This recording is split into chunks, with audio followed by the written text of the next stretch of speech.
إن الحمد لله نحمده ونستعينه ونستغفره ونعوذ بالله من شرور أنفسنا ومن سيئات أعمالنا من يهده الله فلا مضل له ومن يضلل فلا هادي له أشهد أن لا إله إلا الله وحده لا شريك له وأشهد أن محمدا عبده ورسوله يا أيها الذين آمنوا اتقوا الله حق تقاته ولا تموتن إلا وأنتم مسلمون يا أيها الناس اتقوا ربكم الذي خلقكم من نفس واحدة وخلق منها زوجها بث منهما رجالا كثيرا ونساء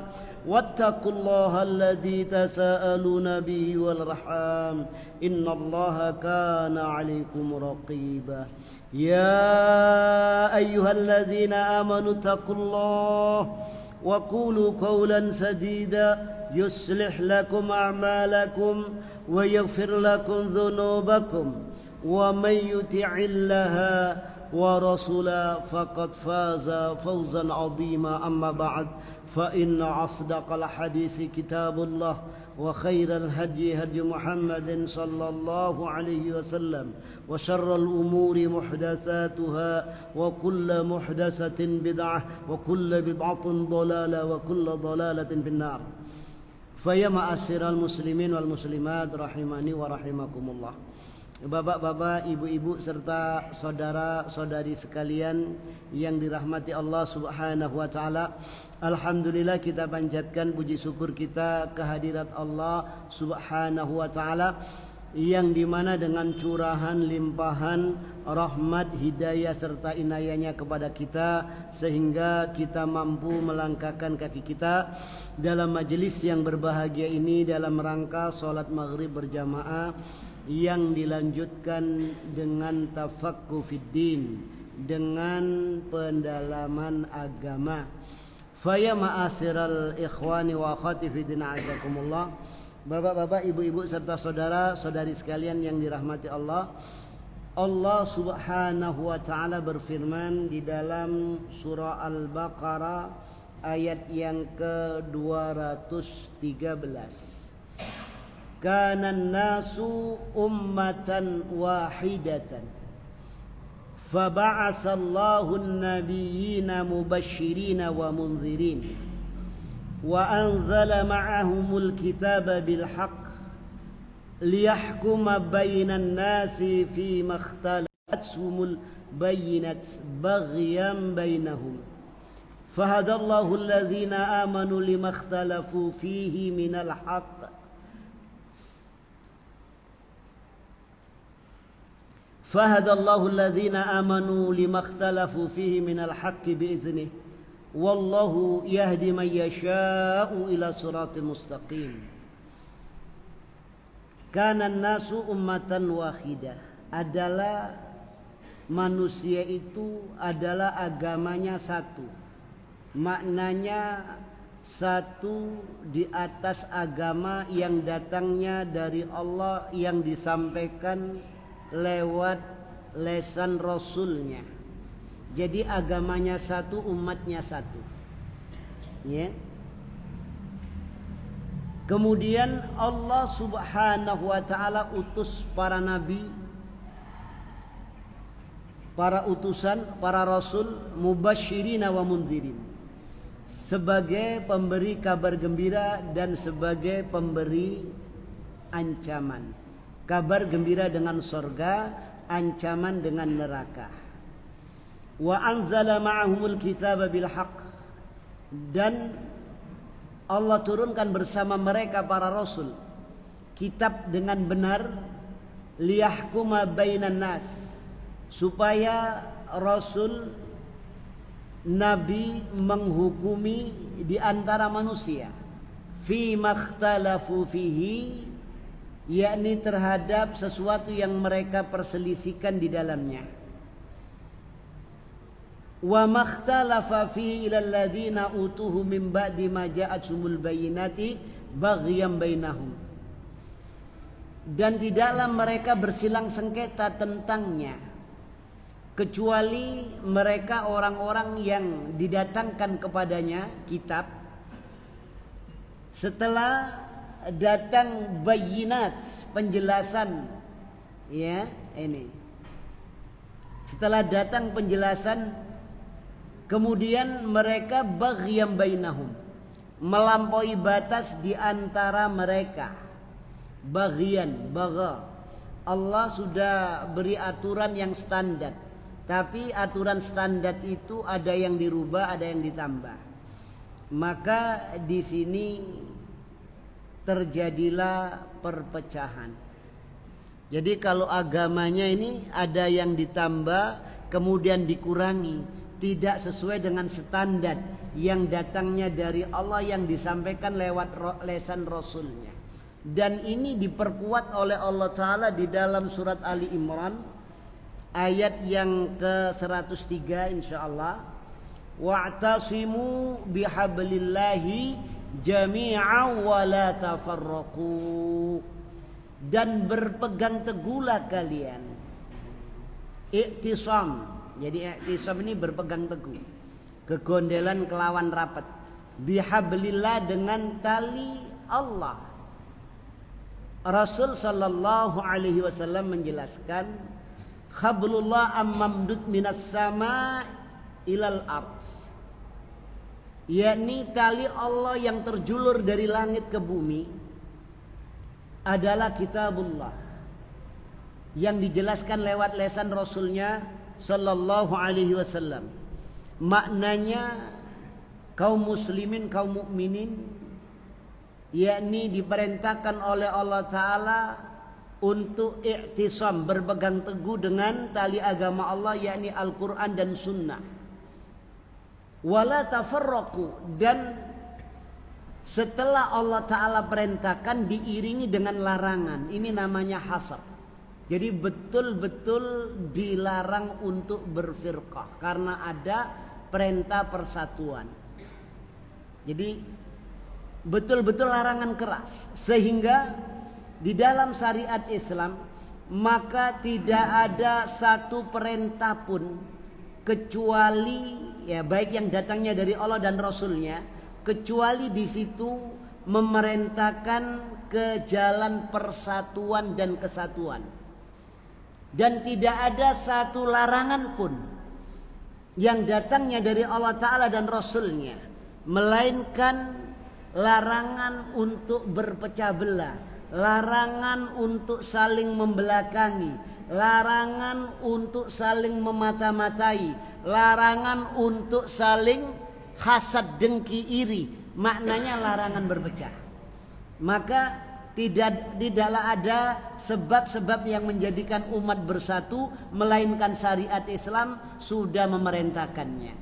Dan tidaklah ada, yakni sebab-sebab yang menjadikan umat ini berpecah, ya, maka syariat Islam melarangnya.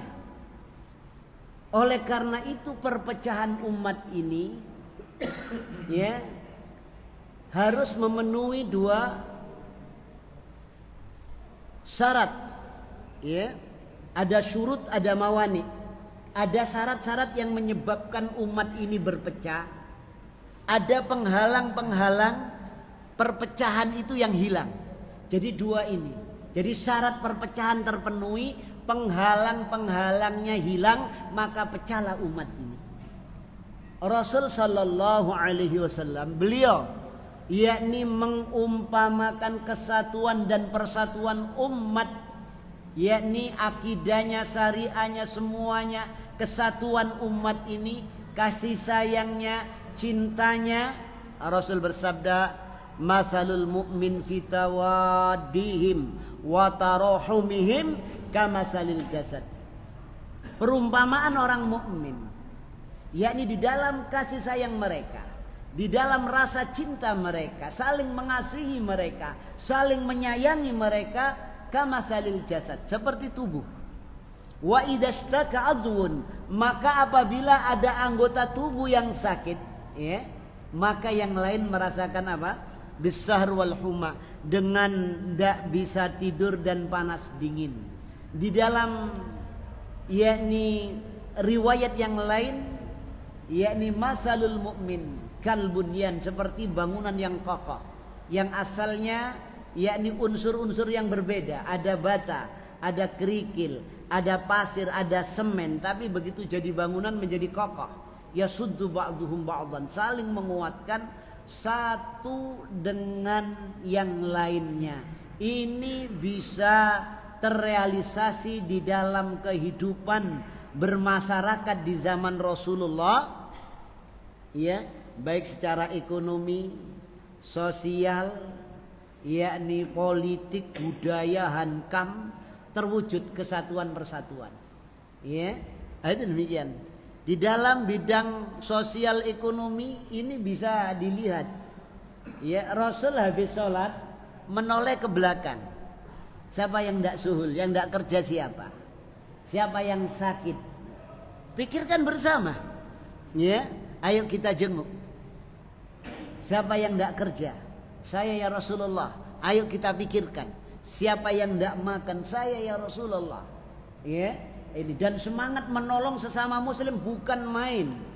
Ya, ini dibuktikan ketika Rasul ada di masjid mengatakan, siapa yang belum makan? Saya ya Rasulullah. Berapa hari? 3 hari belum makan. Ya, siapa yang bisa ngasih? Langsung sahabat ini berebutan, saya. Yang ngangkat dahulu langsung ditunjuk sama Rasul. Ini tamunya Rasul, tolong hormati. Dia ngangkat tangan ini tidak mikir di rumah ini ada nasi apa enggak, ada makanan, yang karena semakin saking besarnya semangatnya untuk menolong saudaranya langsung refleks, ya, itu. Ini tamunya Rasul, tolong dikasih makan. Akhirnya Mbak diajak pulang. Sampai rumah betul nggak ada makanan. Ya, ada cuma 1 piring jatah anaknya masih tidur. Ya, tanya istrinya, ada makanan? Nggak ada, ini 1 piring. Ya, ada demikian. Kemudian suaminya bilang, ini tamunya Rasulullah belum makan 3 hari. Ya apa ini? Ya dibagi paruh aja. Jadi setengah piring. Nah, ini kasihkan tamunya Rasul. Ya itu gitu. Lah dikasihkan, wallahi saya tidak akan makan kecuali Anda makan sama saya. Ya, itu. Jadi kehidupan para sahabat demikian. Ya, akhirnya apa? Ya sudah, saya tak makan, nemani istri saya aja di dalam. Padahal tidak makan, kelodakan ini pakai piring kosong di dalam. Ya, setelah selesai makan, pamitan pulang. Ya, besok paginya sholat subuh, Rasulullah ketemu Rasul, sahabat tersebut, Rasul tersenyum. Ya, itu. Kenapa ya Rasulullah Anda kok tersenyum? Tadi malam malaikat Jibril turun, ya, nyampaikan beritamu. Ini. Jadi ada di dalam surat apa itu, walau kana bihim khasasa, walaupun dia itu dirinya membutuhkan tapi lebih diutamakan saudaranya. Itu demikian. Jadi ini para sahabat radhiyallahu anhum ajmain. Belum lagi kisah apa? Kisah tatkala orang-orang muhajirin hijrah ke Madinah. Ya, begitu dipersaudarakan, dipertemukan. Akhawa ini bersaudara kan, berdua bersalaman, ta'anuk, saling berangkulan, ya, tanpa dikomando. Orang-orang Ansor bilang, saya punya kebun, ya, 5 hektar, 10 hektar, yang separuh untuk kalian muhajirin. Tanpa dikomando itu. Nggak sana, nggak kadang. Ya, itu. Kemudian ada yang bilang, siapa yang butuh uang? Ya, tak kasih. Nggak, katanya sahabat Salman termasuk muhajirin, saya pinjem aja, nggak. Tak kasih. Tunjukkan kami pasar. Ada lagi, ya, siapa yang istrinya ditahan, ya, yang ingin nikah siapa? Istri saya 4. Pilih salah satu, nanti tak cerai, nikahilah. Ya. Kira-kira kita sampai gitu, sampai istri gitu ya. Itu. Ini para sahabat ini bukan cerita sinetron, enggak. Fakta ini bisa dibuka di dalam sejarah. Ya, itu. Yang lebih mengharukan lagi di dalam kondisi perang. Ya, itu. Terluka parah, ada beberapa orang sahabat ini ya yang ikut perang sudah terluka parah semuanya, ada berapa puluh orang itu parah semuanya. Ada yang teriak alma, alma, air, air, air. Ada seorang wanita bawa kirbah, yakni tempat kulit dari air.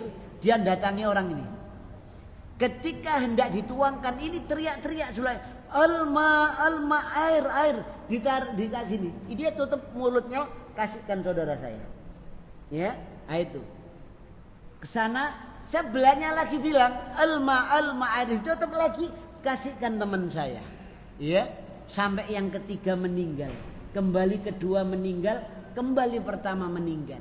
Ini persaudaraan sesama muslim. Sehingga apa? Ketika terjadi infiltrasi, yakni apa? Spionase asing hendak memecah belah umat Islam, ya.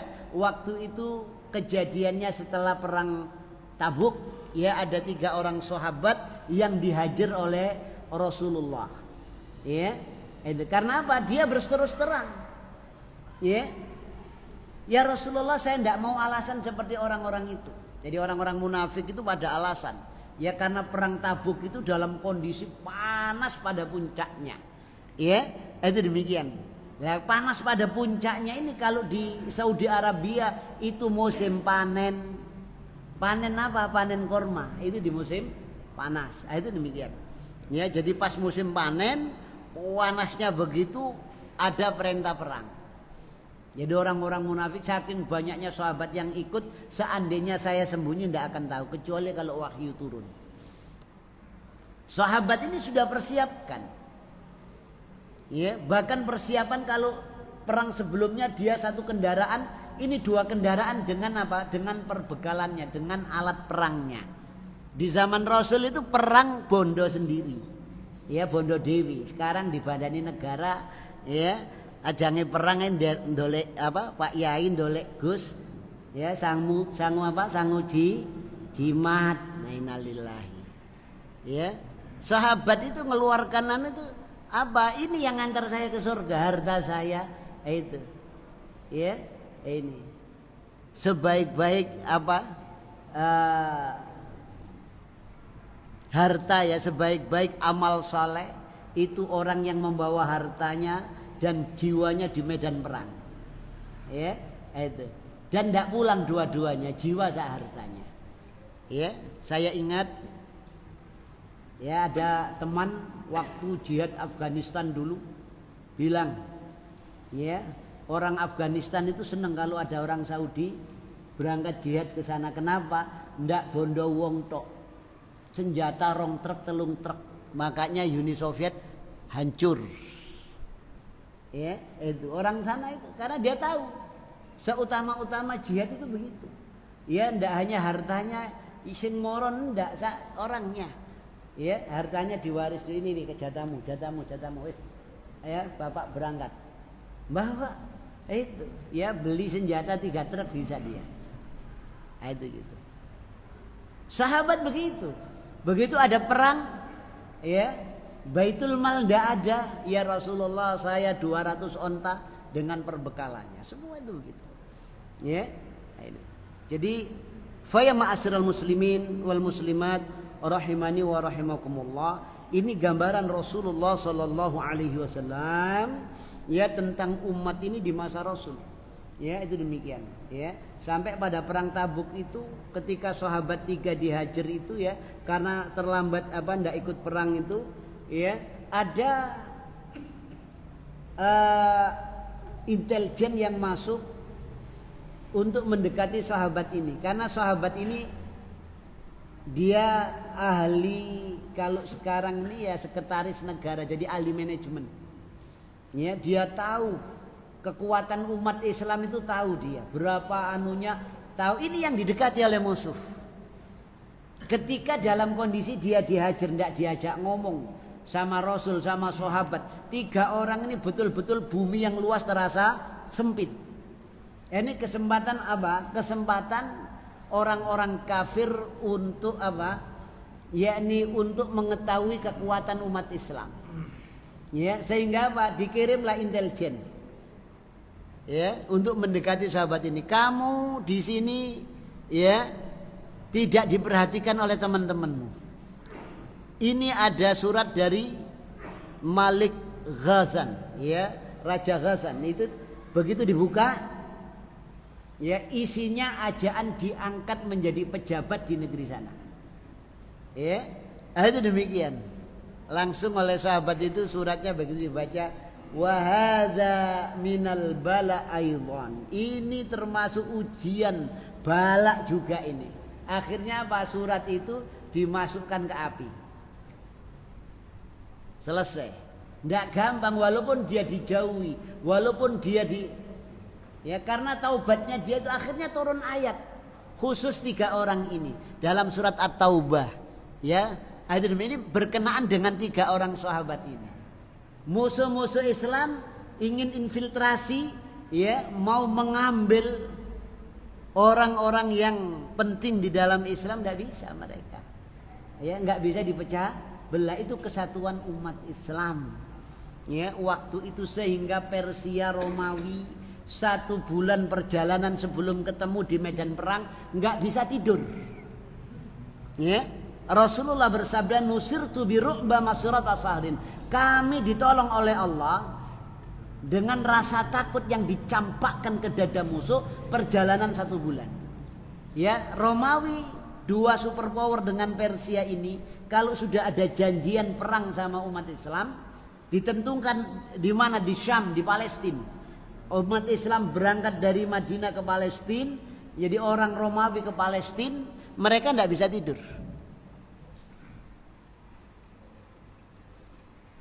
Jadi melihat kesatuan dan persatuan umat Islam tidak hanya yakni di masyarakat, bahkan di medan tempur pun juga begitu. Jadi sampai ada seorang panglima yang terbunuh, tangannya putus 1, dipegang ini diputus 1, langsung lainnya loncat. Ya. Bahkan ada dipegang ini ada yang dua-duanya ini terbunuh di atas kuda. Itu demikian. Begitu ini terbunuh, ganti satunya lagi. Jadi seperti tubuh yang satu sudah. Jadi kalau ini terasa. Itu demikian. Dan mereka berlomba-lomba untuk yang paling depan. Ya, bukan yang paling belakang, untuk yang paling depan. Sampai-sampai jenderal, ya, kaum muslimin waktu itu ada yang paling depan. Jadi mereka memang cari syahid, mereka cari surga. Ya, kalau sekarang jenderal itu ada di belakang kan begitu ya, yang disuruh maju prajurit. Kalau di masa Rasulullah sahabat jenderal itu yang paling depan. Itu demikian. Ya. Jadi persatuan dan kesatuan umat Islam yakni begitu amat sangatnya, ya. Ini. Sehingga Rasulullah sallallahu alaihi wasallam yakni di dalam sabda beliau banyak sekali melarang yakni perbuatan, melarang ucapan, melarang tingkah laku yang menyebabkan perpecahan, ya, dan bahkan memerintahkan ucapan perbuatannya yang menuju kepada kesatuan, ya, di antaranya yakni kata-kata ucapan afsus salam bainakum, tebarkan salam di antara kalian. Jadi afsus salam bainakum, tebarkan salam di antara kalian. Ila man arafta wa illa man lam ta'rif, yakni kepada orang yang engkau kenal maupun yang tidak engkau kenal. Salam ini menimbulkan kasih sayang. Ya, salam ini menimbulkan rasa cinta. Ini karena saling mendoakan. Bersin. Alhamdulillah langsung, walaupun tidak kenal, walaupun bukan saudara, walaupun bukan tetangga, Kalau bersin di hadapan kita, alhamdulillah, kita jawab apa? Yarhamukallah. Dia yahdikumullah wa yuslih balakum. Ya, yang asalnya ndak kenal nanti jadi omong-omongan itu kalau tahu. Oh, berarti ini podo ngerti nih. Kasih sayang itu ada. Ya, itu demikian. Di dalam Al-Qur'an dilarang apa? Wala yaghtab ba'dukum ba'dan. Jangan kalian menghibah. Ghibah itu apa? Membicarakan keburukan orang. Apabila orangnya dengar, dia akan murka, dia akan marah itu. Ini ghibah. Dilarang di dalam Al-Quran. Kenapa dilarang? Ghibah ini pintu perpecahan. Ya. Makanya kita sesama muslim kalau lihat saudara kita salah, kewajiban kita pertama nasihati. Kalau tidak mampu nasihati karena lebih tua dari kita sungkan itu dulu guru kita dan lain sebagainya, maka kita tutup aibnya. Jangan sampai orang lain tahu. Ya, kalau tidak mampu nasihati ditutup. Jangan dibicarakan, tidak boleh itu. Ini namanya ghibah, apalagi fitnah. Ya sudah apa? Ini. Tidak gitu dikatakan berbuat, itu malah lebih lagi. Ya yang jelas-jelas perbuatan jelek aja tidak boleh, ya ditutup. Nah, ini pintu-pintu perpecahan itu dilarang. Akan tetapi ya walaupun perpecahan itu hukumnya haram, dalilnya banyak sekali di dalam Al-Quran dan Sunnah. Jadi perbuatan-perbuatan yang menuju perpecahan tidak boleh. Tidak hanya individu, bahkan kelompok. Baginda Rasul bersabda, "Mamata ala asabiya famata mitatan jahiliyah." Barang siapa yang mati karena fanatisme kelompok, golongan, organisasi, kebangsaan, kesukuan, maka matinya mati jahiliyah. Ya, ini bahkan terjadi di zaman Rasul antara muhajirin dan ansar ketika ada perselisihan. Ya lal muhajirin, ya lal ansar. Begitu Rasul mendengar, marah Rasulullah. Ya, ini kalimat-kalimat bikin perpecahan. Sekarang dipecah. Ya, dipecah dengan apa? Organisasi. Dipecah dengan apa? Macam-macam sudah. Ya, bahkan setiap organisasi ya, yakni apa, anggotanya dikader, ditanamkan ke organisasiannya. Ya, yang Manchester United juga ke MU-annya. Yang Newcastle United ya ke NU-annya. Ini dikasih apa? Fanatisme tidak ke Al-Quran, tidak ke Sunnah. Fanatismenya tidak ke Islam, tapi fanatisme kepada organisasi. Fanatismenya kepada golongan, kepada partai. Kalau Islam disentuh, Quran Sunnah dilecehkan, tidak ada keberanian, tidak ada ghirah untuk membela. Coba kalau organisasinya murub langsung, ya, itu demikian. Yang disentuh organisasinya sudah, ya, itu demikian. Ini pintu perpecahan ini ditutup oleh Rasulullah. Jangan fanatisme golongan, kelompok, ya, kesukuan, kebangsaan. Islam tidak dibatasi dengan wilayah. Islam tidak dibatasi dengan warna kulit. Islam tidak dibatasi dengan bahasa. Tidak. Ya, yang meniupkan fanatisme kebangsaan ini Yahudi. Kapan mulainya? Setelah kekhalifahan itu jatuh. Ya, begitu negara-negara Islam yang mayoritas Islam diberi kemerdekaan, ditiupkan faham kebangsaan. Sehingga kalau ini bangsa ini diserang, ini tidak ikut-ikut. Barno Malaysia hancur, Muslim dia. Islam sudah dibelah, Islam sudah disembelih di situ dengan fanatisme kebangsaan. Itu demikian. Ya, ini itu saya punya kitab kecil itu. Yang bahas tentang apa? Faham kebangsaan, munculnya faham kebangsaan. Ya, itu demikian. Islam tidak bisa dipisah, dipecah belah dengan wilayah, dipecah belah dengan warna kulit. Kalau sudah ucapkan asyhadu alla ilaha illallah wa asyhadu anna Muhammadar Rasulullah, saudara. Ya, sebagaimana yang dicontohkan oleh orang-orang Ansor dan orang-orang Muhajirin. Ya, ndak sana ndak kadang, lain sukunya, lain kabilanya, ya, itu demikian, tapi persaudaraannya. Ini. Tapi kalau surut-surut persatuan itu sudah hilang, hal-hal yang menghalangi perpecahan itu sudah hilang, ya, atau surut persatuan hilang, kemudian hal yang menghalangi perpecahan itu hilang, maka pecahlah umat ini. Ya, itu demikian. Oleh karena itu perpecahan umat ini, ya, telah dihabarkan oleh Rasulullah di dalam berita nubuah. Beliau sebelum menceritakan perpecahan umat ini, beliau menceritakan perpecahan yang dialami Yahudi dan Nasrani. Beliau mengatakan iftaraqatil Yahud ala 71 firqatan kulluhum finnar illa wahidatan. Yahudi berfirqah. Ya, jadi kita bahas bahasanya dulu.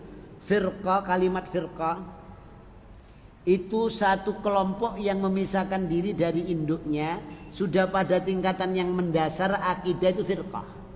Ya, kalau perbedaan-perbedaan yang tidak sampai mendasar atau perbedaan-perbedaan masalah furu, cabang, bukan yang pokok, bukan akidah, bukan usul, itu namanya ikhtilaf.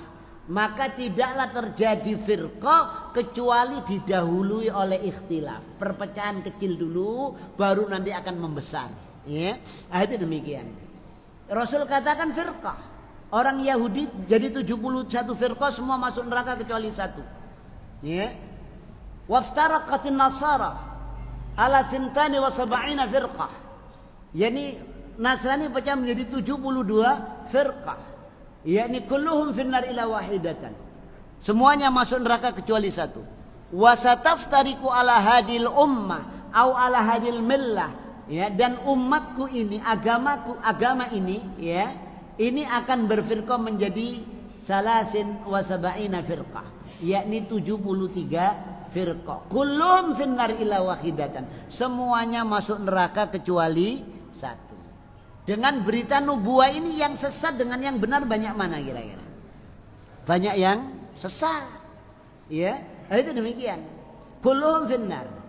Dan 73 ini bukan bilangan batasan, bukan, karena ada pembanding bahasa Arab itu. Kalau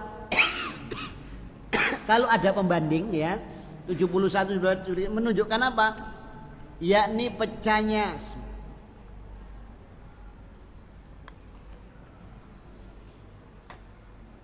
Nasrani itu lebih banyak dari Yahudi.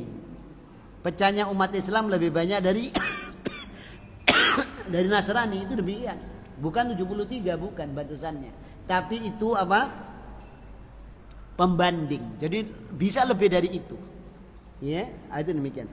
Jadi fa ya ma'asyiral muslimin wal muslimat rahimani wa rahimakumullah, bapak-bapak, ibu-ibu serta saudara-saudara sekalian yang dirahmati Allah. Ya, Rasul menyampaikan begitu, akan berfirqah. Ya, ini berita nubuah dan pasti akan terjadi. Dan fakta sekarang, ya, jadi umat Islam ini sudah masuk firqah. Ya, ini sudah memasuki masa ini. Ya, kita lihat mereka orang-orang Syiah. Ya, di dalam sejarah,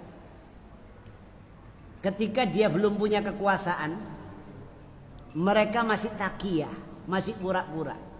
Tapi begitu punya kekuasaan, yakni dinasti Fatimiyah di Maroko Maghribiyah, tahun 317 Hijriah, mereka membantai jamaah haji, ya, dari Maroko Maghribiyah sampai ke Mekah. Di Mekah itu puluhan ribu jamaah haji disembelih di situ. Jasadnya dimasukkan sumur Zam-Zam. Ya, jasadnya dimasukkan sumur Zam-Zam. Sehingga Pak, air Zam-Zam itu yang keluar itu darah, merah darah. Penuh dengan mayatnya jamaah haji. Kemudian Ka'bah mau dihancurkan, ditarik oleh orang-orang Syiah, ya, itu, tapi ndak roboh, ya, kasih tampar, yang jebol pintunya, ya, kiswahnya ketarik, itu demikian. Tapi apa? Tapi Ka'bah masih tetap kokoh, ya. Tapi Allah Ta'ala mau palingkan, ya, sehingga apa? Begitu tertarik jebol itunya sudah mereka berebutan apa? Kiswah Ka'bah. Ya.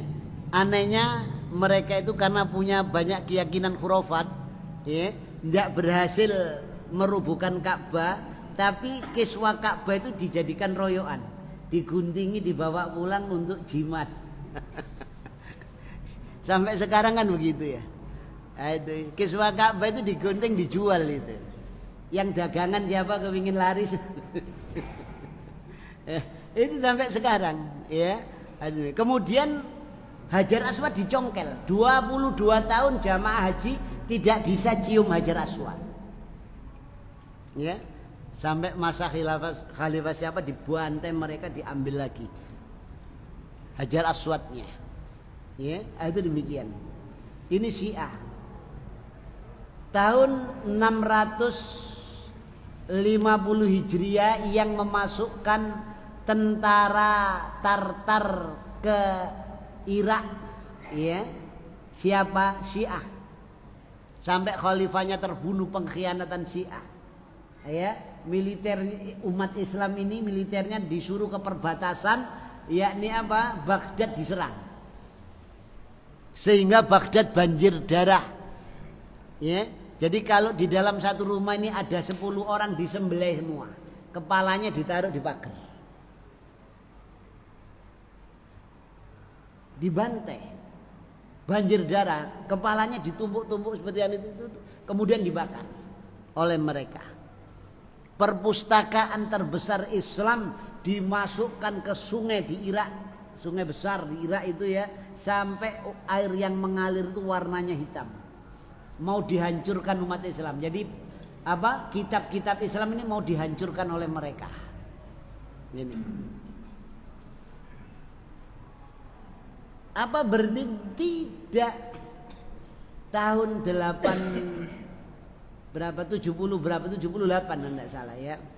Jadi pengungsi Palestina di camp Sabra dan Satila, ya, 5.000 orang dibantai oleh amal Syiah yang sekarang menjadi Hizbullah Lebanon. Dibantai, listrik diputus, air di pipa air dibantai. Jadi anak-anak orang tua di jalan ini diberondong sama senapan. Sekarang jadi Hizbullah Lebanon. Dan sekarang resmi di negeri kita, ya, itu resmi sekarang. Cuma belum kuat. Nanti kalau sudah kuat mereka setiap 10 Asyura akan takbir keliling. Abu Bakar kafir, Umar kafir, sambil bawa pedang dipukul-pukul lagi, itu begitu. Kalau sudah mayoritas siapa yang mau menghalangi? Nah, itu gitu. Seperti di Suriah kemarin, ya. Jadi apa? Jalan-jalan akses menuju ke perkampungan Ahlussunnah dihancurkan, dimasukkan ke orang-orang yang pengungsi yang mauan itu, disweeping sama mereka. Yang bawa senjata dikepung itu, kendaraan-kendaraan itu. Ditanya, siapa namanya? Abu Bakar, disembelih. Umar, disembelih. Anak kecil namanya Umar itu dibelah dadanya. Ada videonya. Kalau namanya Aisyah, ya, diperkosa di depan orang tuanya. Itu Syiah. Oh, ngaku Islam, kami ini Quran Sun. Ya. Mereka sembunyikan itu dendam mereka itu. Karena masih minoritas taqiyah. Ya. Itu demikian. Kalau mereka menang, ya, tinggal nunggu saatnya saja. Itu demikian. Karena mereka punya ajaran dendam. diwujudkan kalau sujud di atas batu Karbala. Siapa yang bunuh Husain? Ahlus Sunnah. Maka diajari dendam anak cucunya. Ya. Sejarah dipalsukan, sejarah diputar balik. Jadi dikesankan sahabat itu memusuhi Ahlul Bait, memusuhi keluarga Rasulullah sallallahu alaihi wasallam. Insyaallah nanti kita akan kajikan. Ini perpecahan, ini namanya firqah. Ya, itu. Syahadatnya beda dengan kita. Rukun imannya beda dengan kita. Kita dengan Syiah ini bagaikan bumi dengan langit, ujung kaki sama ujung rambut beda. Tapi dia bahwa kami Islam yang benar, Ahlus Sunnah itu Islam. Lo itu begitu. Ya, ini.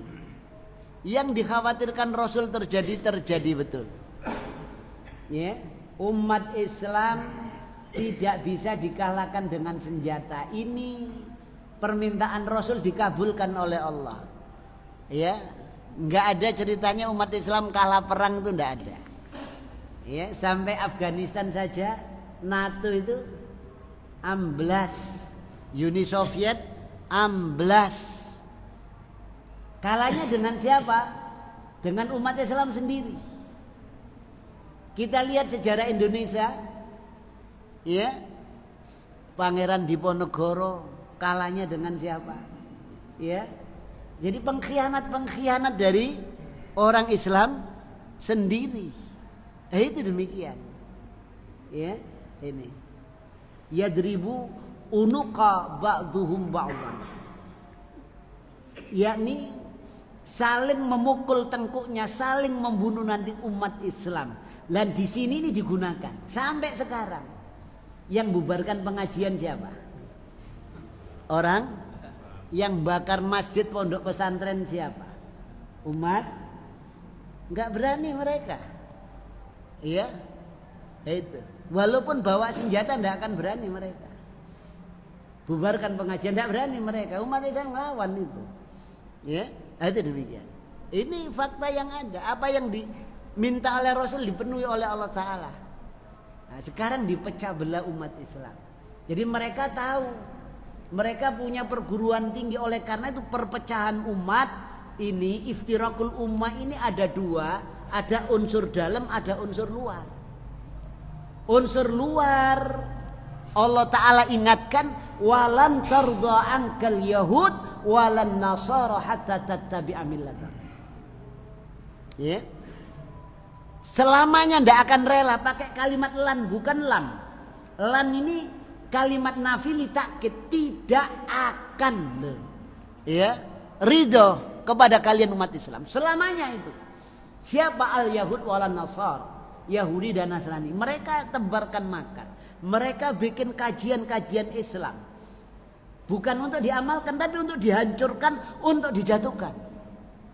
Ya, belajar Islam ke Cicago, ya, pulang ke Indonesia, ya, bicara nafsirkan kalimat la ilaha illallah, tidak ada Tuhan umum kecuali Tuhan khusus, semua agama sama.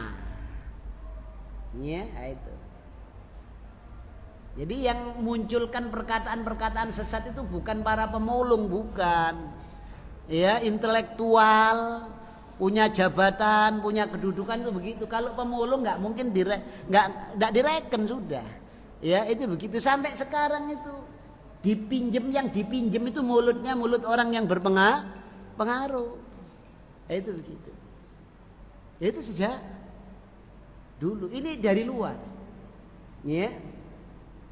Oleh karena itu setelah jatuhnya kekhalifahan, mereka orang Yahudi itu kumpul di Yerusalem. Ya, di mana? Di negeri Yahudi di Israel sana, ya. Ini. Mereka yakni mengadakan pertemuan bagaimana cara untuk menghancurkan umat Islam. Di antaranya, ya,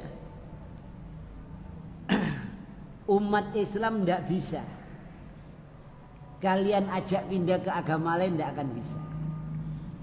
Ya, untuk menghancurkan Islam cukup jadikan orang Islam ragu kepada ajaran agamanya. Tidak perlu bawa ke Nasrani, ke Buddha, tidak perlu sudah.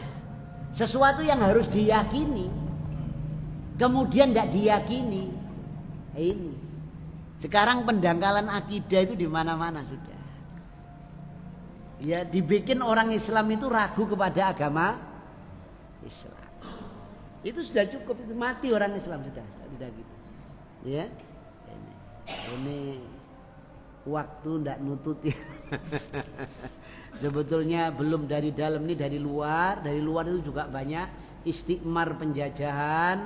Belum lagi mulai zaman Rasul, yakni Syiah itu dari Abdullah bin Sabah. Yahudi itu paling ahli bikin aliran, bikin kelompok menyusup infiltrasi dalam Islam, itu ahlinya Yahudi.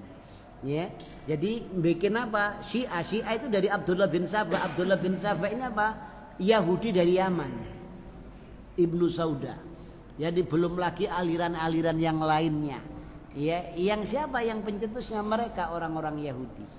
Ya, itu demikian. Ini dari luar. Kemudian dari luar ini penjajah. Mereka para penjajah tidak hanya menjajah, tapi apa? Mendidik orang-orang yang dijajah ini ke negerinya. Indonesia 350 tahun, Belanda tidak hanya ngambil hasil buminya, tapi juga apa? Mendidik. Jadi otaknya umat Islam Indonesia ini dicuci, dimasuki. Nah, jadi pola pikir Belanda, jadi sehingga pandangan Belanda, geraknya, langkahnya langkah Belanda, walaupun kulitnya kulit hitam, ya namanya Muhammad, namanya macam-macam sudah, ya, tapi otaknya sudah Belanda, sehingga ketika diberi kemerdekaan, ya, ngatur ini pakai apa? Pakai apa kira-kira? Karena sekolahnya dibelah, akhirnya pakai hukum belah. Itu demikian. Ini yang terjadi di tengah kita. Mau ndak mau kita harus terima yang demikian. Ada pertanyaan, monggo. Ya, sampai Isya. Waktunya sampai Isya. Ya. Ada pertanyaan, monggo dalam bab ini. Sampun. Nggih. Kalau sudah, kita akhiri dengan doa kafaratul majlis. Subhanakallahumma wa bihamdika asyhadu an la ilaha illa anta astaghfiruka wa atubu ilaik. Wassalamualaikum warahmatullahi wabarakatuh.